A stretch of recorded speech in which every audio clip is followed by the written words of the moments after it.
तो दिल्ली शराब नीति से जुड़े भ्रष्टाचार मामले में दिल्ली के सीएम अरविंद केजरीवाल की न्यायिक हिरासत को 23 अप्रैल तक के लिए बढ़ा दिया गया है। तब तक वे तिहाड़ जेल में ही रहेंगे। यहां उन्हें 2 नंबर बैरक में रखा गया है। आम आदमी पार्टी ने आरोप लगाया है कि जेल में अरविंद केजरीवाल के सही व्यवहार उनके साथ नहीं किया जा रहा। दिल्ली के डीजे संजय बेनीवाल ने कहा कि हमारे लिए सभी कैदी एक समान हैं, किसी के साथ अलग अलग व्यवहार नहीं किया जाता। कैदी न्यायिक हिरासत के दौरान कानूनी कागजात और व्यक्तिगत शिकायतों पर साइन कर सकता है, लेकिन पॉलिटिकल नहीं होने चाहिए।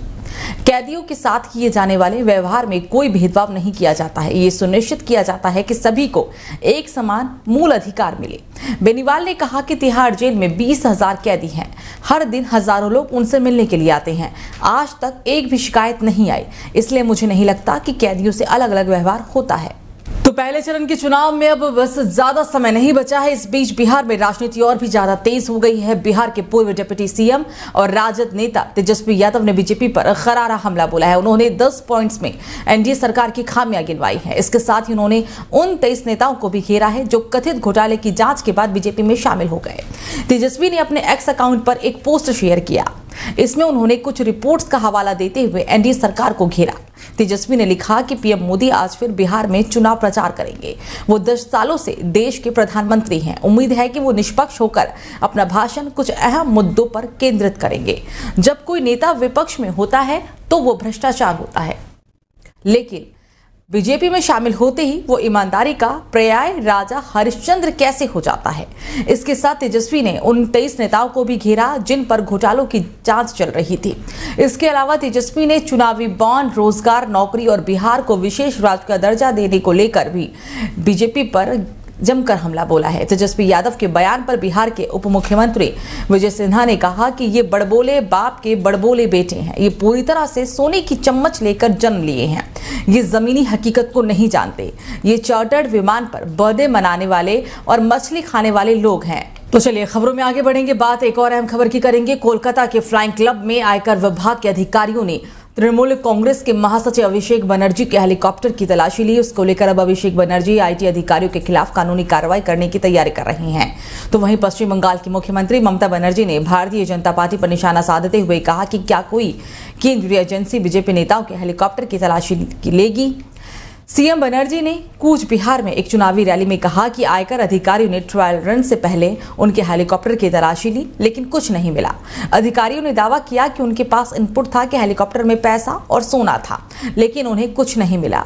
हम ऐसे कृत्यों में शामिल नहीं होते हैं। ये बीजेपी ही है जो ऐसे करती है। क्या किसी केंद्रीय सुरक्षा अधिकारी ने बीजेपी नेताओं के हेलीकॉप्टर की जांच करने की हिम्मत है? तो ओडिशा के जाजपुर जिले में बीते रात एक बड़ा हादसा हो गया। कोलकाता जा रही एक बस पुल के नीचे गिर गई। हादसे में एक महिला समेत 5 लोगों की मौत हो गई और 40 लोग घायल हो गए। पुलिस के मुताबिक हादसा रात 9 बजे नेशनल हाईवे 16 पर बारावती पुल के पास हुआ था। बस में कुल 50 यात्री सवार थे। ये सभी कोलकाता से जा रहे थे। हादसे में 4 पुरुषों और एक महिला की मौत हो चुकी है। मुख्यमंत्री नवीन पटनायक ने हादसे पर दुख व्यक्त किया और मृतकों के परिजनों के लिए 3 लाख रुपए का मुआवजा देने का ऐलान किया है। तो भारत में इस साल जून और सितंबर के बीच सामान्य से ज्यादा मानसूनी बारिश होने की संभावना जताई जा रही है। भारतीय मौसम विभाग ने 2024 के लिए मानसून के पूर्वानुमान में इस बात की जानकारी दी है कि 2023 के सीजन में देश में सामान्य से कम बारिश रिकॉर्ड की गई थी। विभाग की तरफ से दिए गए पूर्वानुमान के मुताबिक देश भर में बारिश की कुल संभावना 5 एरर मार्जिन के साथ लॉन्ग पीरियड एवरेज का 106 होगी। आईएमडी ने कहा कि वह मानसून के लिए अपने पूर्वानुमान को मई के आखिरी हफ्ते में अपडेट भी करेगा। पृथ्वी विज्ञान मंत्रालय में सचिव एम रविंद्रचंदन ने कहा कि सामान्य से अधिक मानसून के लिए सभी परिस्थितियां अनुकूल है।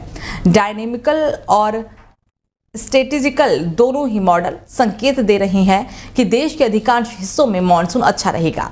ऐसे में इस साल मानसून के मौसम में देश के अलग अलग हिस्सों में झमाझम बारिश होने वाली है। मानसून की वजह से भारत को लगभग 70% बारिश मिलती है।